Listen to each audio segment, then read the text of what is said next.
Bom dia, caríssimos alunos. Vamos dar sequência às nossas aulas gravadas. Hoje é a segunda aula. Hoje, 27 de agosto, celebramos a memória de Santa Mônica, mãe de Santo Agostinho, que amanhã, 28, vamos celebrar também a sua memória. Mônica, esta mulher de fé, de oração, mãe deste gênio da filosofia e da teologia que foi Agostinho de Hipona. Nós recomendamos a sua intercessão, também a de seu filho e Santo Agostinho, fundador dos agostinianos, para que ele possa nos iluminar e inspirar neste caminho em busca da verdade, que seja mãe e filho tiveram ao longo da vida inteira. Peçamos a sua intercessão. Nós hoje vamos falar sobre a visão global da historiografia de Israel, o significado de história para os judeus, para o Oriente Médio e na modernidade, e sobretudo conhecer o que é essa história deuteronomista. Deuteronômio, história deuteronomista, este bloco de livros que nós compreendemos desde Josué até o segundo livro dos Reis, as leituras que se apresentam aí, as interpretações da história e sobretudo também as narrações didáticas que aparecem ao longo desse período aí, como algumas presenças de profetas também. Dentro do nosso conteúdo programático, o primeiro ponto é justamente esse, a história deuteronomista, que para a Bíblia hebraica são os profetas anteriores, o significado desta expressão e o que quer dizer história deuteronomista. Primeiramente, teríamos que entender o significado de história no Médio Oriente. Eles o que compreendiam como história. E o que os judeus também entendiam como história. E para compreender isso, temos que compreender que Israel estava situado no Médio Oriente. Está ainda situado lá.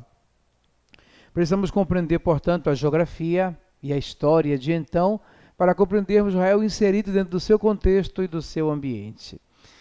O Oriente Médio certamente foi o lugar onde teve início a civilização. O início de toda a evolução da história teve início ali pelo Médio Oriente, por ser a mais antiga civilização. A cultura irradiava-se de dois berços principais, que era o Vale dos Rios Tigre e Eufrate, lá na Mesopotâmia, tanto que no Gênesis aparecem esses dois rios, como ali foi o início, Eles tinham essa ideia que tudo veio dali. Também Deus criou, não foi ali o início, mas historicamente, para os de então, era ali o início da civilização e até do universo. O outro polo principal de civilização antiga é o verso e o vale do rio Nilo, no Egito.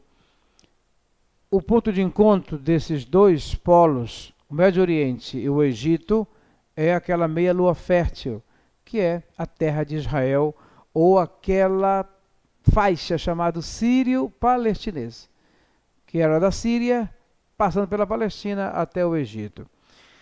Este corredor, chamado meia-lua fértil, que está limitado a leste pelo deserto da Arábia, siríaco, e a oeste pelo mar Mediterrâneo. Portanto, está à beira do mar Mediterrâneo, eram os seus limites. Norte estava para lá, hoje o atual Líbano, embaixo o Egito. Eles formavam, portanto, um meio de acesso ali. Ali tinham estradas romanas, ali era acesso para o comércio, para a navegação, para a evolução, invasão e dominação total lá. Os exércitos caminhavam em marcha por ali, e ali passaram muitas civilizações. Tanto é que Israel, aquele pedaço de terra, foi dominado pelos assírios, babilônicos, pela Mesopotâmia, pelos gregos, pelos romanos, porque ali era terra de passagem e dominação. Esse território, pela sua posição geográfica, presenciou e foi habitado por uma população diversificada, de maneira geopolítica instável. Não era uma coisa fixa, porque com o tempo vinha um novo invasor, um novo exército, era uma instabilidade política, geopolítica muito grande. As nações que viviam nesta região fornecem um quadro bastante completo do ambiente vital, onde o povo eleito viveu. O que se fala da Mesopotâmia, da Síria, do Egito, se compreende que Israel viveu também, consequência da história, do domínio, né, das iniciativas políticas de dominação. Portanto, conhecendo a história dos povos circunvizinhos, compreende-se melhor a história de Israel. Por isso é importante a arqueologia e a geografia bíblica. A Mesopotâmia, depois do desaparecimento dos sumérios, no ano 3000, 2000 a.C., e da primeira onda dos amorreus, 2350 a 2200 a.C., uma segunda onda de amorreus deu início ao duplo império de Assur e de Babel.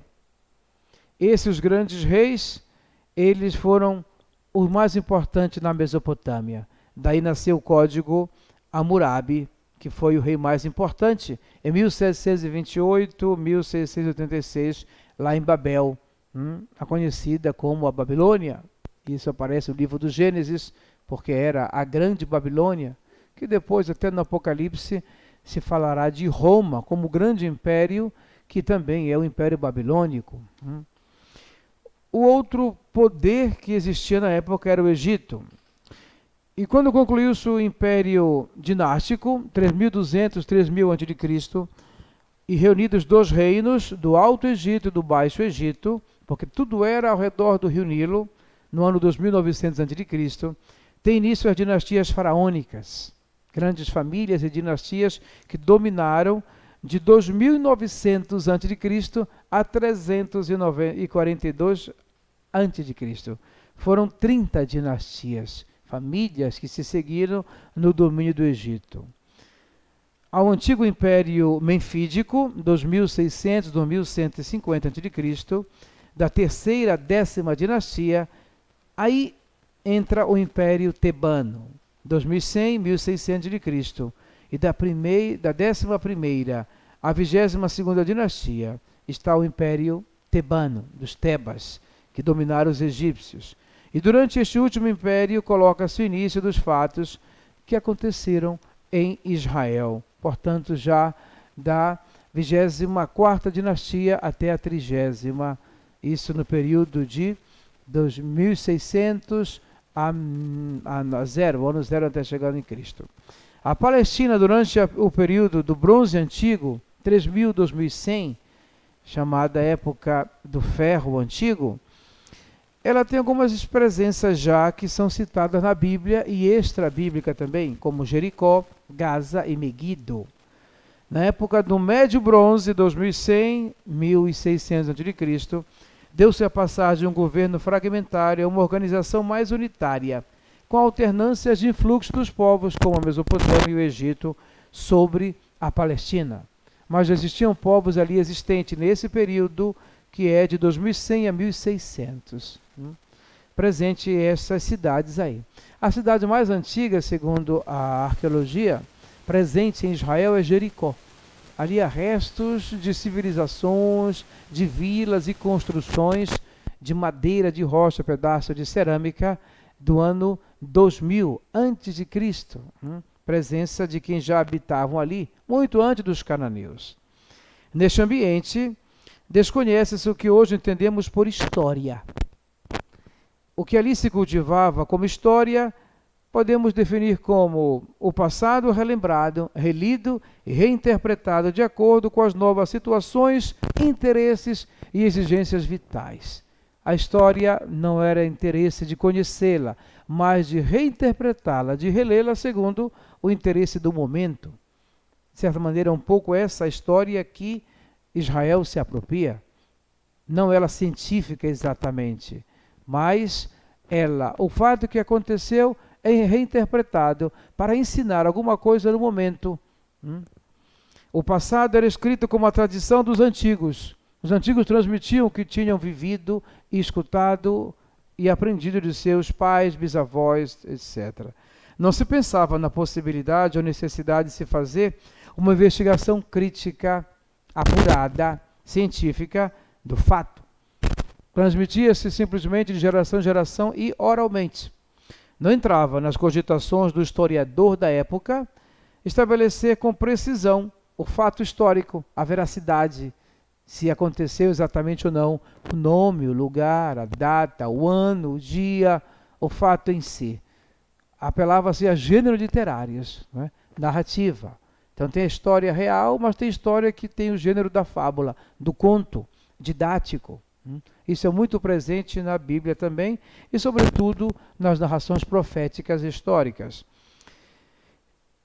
As referências geográficas e outros acontecimentos não eram exatos. Lugares, espaços, acontecimentos, palavras, discursos, conhecemos que na Bíblia não era exato. E por isso há muitas contradições, incoerências, repetições de narrações. A história deuteronomística é uma, a história cronista é outra dos mesmos fatos, com interpretações diferentes. Portanto, feitas por pessoas diferentes, em épocas diferentes, de um passado diferente do presente deles. O historiador era simplesmente a viva voz dos antigos e veneráveis em sua sociedade. Isso é muito importante compreender, porque os livros históricos ele tem essa característica. O povo de Israel é um povo semita. E o povo semita, ao fazerem história, uniam tradições orais, escritos pré-existentes, narrações, anais, de vários lugares diferentes, paralelas, de um mesmo acontecimento. Não escolhem entre uma e outra, não eliminam detalhes divergentes que porventura possam existir. Trata-se de uma compilação presidida pela preocupação única de preservar os fatos da tradição em ordem cronológica, sem nada perder do que é transmitido. No conceito bíblico de história, temos que distinguir entre tradição oral e escrita. A tradição oral veio tal qual foi transmitido oralmente. Depois se colocou isso por escrito, sem critérios de historicidade moderna. Nós temos uma ciência chamada palestinologia, que é uma ciência interdisciplinar, que integra estudos de diversas espécies, geográficos, históricos, arqueológicos, exegéticos, bíblicos, para narrar a história e descobrir cada vez mais o que levou a se escrever aquilo. Hoje, a sociologia também, a comparação das sociedades, estuda as sociedades antigas para compreender o porquê aquele fato foi narrado daquela maneira. Por exemplo, Flávio Josefo, que escrevia para os romanos. Ele era judeu, ele era até contra-romano, a Roma e o Império Romano, mas depois que os romanos dominaram, ele se tornou vassalo, escravo, e de certa maneira compactuou com a mentalidade, a ideologia romana. Ele escreve a guerra judaica, mas escreve do ponto de vista romano, do vencedor. Então ele é um exemplo de história com interesse, que escreve a história manipulada segundo o interesse do dominador. Ali interessa contar o fracasso e a vitória.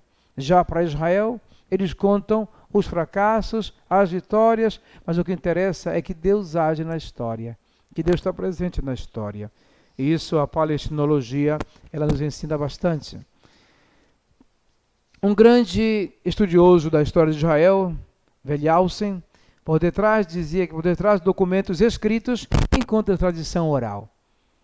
Os principais defensores desta fase dos livros bíblicos acreditam cerradamente que os relatos orais já trilham as mesmas formas hoje encontradas nas narrativas históricas da Bíblia. Essa tradição oral apresenta as seguintes características. Ela era popular, não erudita, todo mundo podia ler e compreender, era propriedade de todo o povo, não de uma elite. Os escritos, eles nasciam às vezes até na sinagoga, no momento litúrgico, para ensinar às pessoas a tradição, celebrar, rezar a história, fazer memória e sentir a presença atuante de Deus. É confortador e consolador saber que meu pai, minha mãe, meus avós, eles viveram com esta fé. E na história deles, Deus agiu. Ao relembrar isso, eu sinto essa mesma força. Esse texto escrito da memória do que oralmente foi transmitido, os fatos acontecidos, ele continua forte. E pela ação do Espírito, que nós acreditamos com a palavra de Deus, nós recebemos esta força, esta graça, de hoje enfrentar problemas de hoje, situações difíceis de hoje com esta mesma crença, com esta mesma fé que os nossos pais tiveram. Portanto, não é propriedade de uma elite, de quem escreveu tem um domínio sobre isso. Ela é popular, não é erudita, para uma linguagem que só pode compreender quem é daquele meio erudito. Não, é para todos, classes populares e classes de elite também. E é a expressão da identidade do povo. Aquilo que se escreve ali é exatamente aquilo que é étnico, próprio identitário do povo de Israel. A liturgia, os cantos, as danças, a maneira de trabalhar, a plantação, a agricultura, os relacionamentos, o matrimônio, relações entre pais e filhos, entre governo e povo. Isso tudo mostra a identidade daquele povo que era muito influenciado pelas civilizações que estavam ao redor. Na tradição oral, frequentemente, diversos fatos eram relacionados a uma mesma pessoa, a uma cidade ou a um santuário. Então elas foram reunidas, chamadas coletâneas.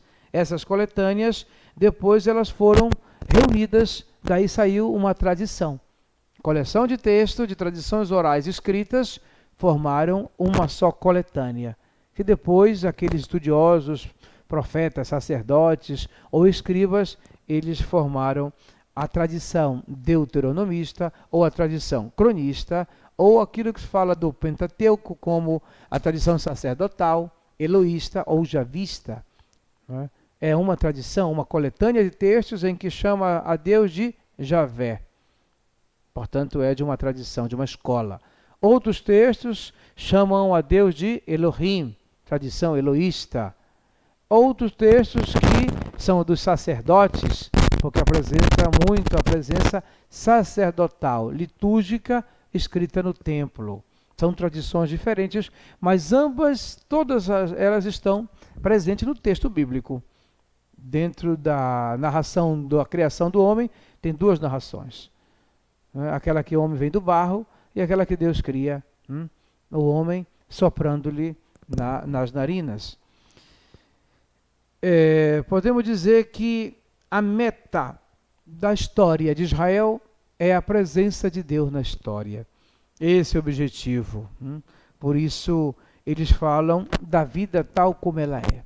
Do fracasso dos personagens, da mentira, da fragilidade de cada um e Deus agindo na história deles. Se formos pegar outras civilizações e seus escritos, eles só contam o bom, só a vitória, só o sucesso, só as conquistas. Não falam de derrotas, não falam de fracassos. Eles só registram êxitos. Isso é o que nós acreditamos que é a história de Israel.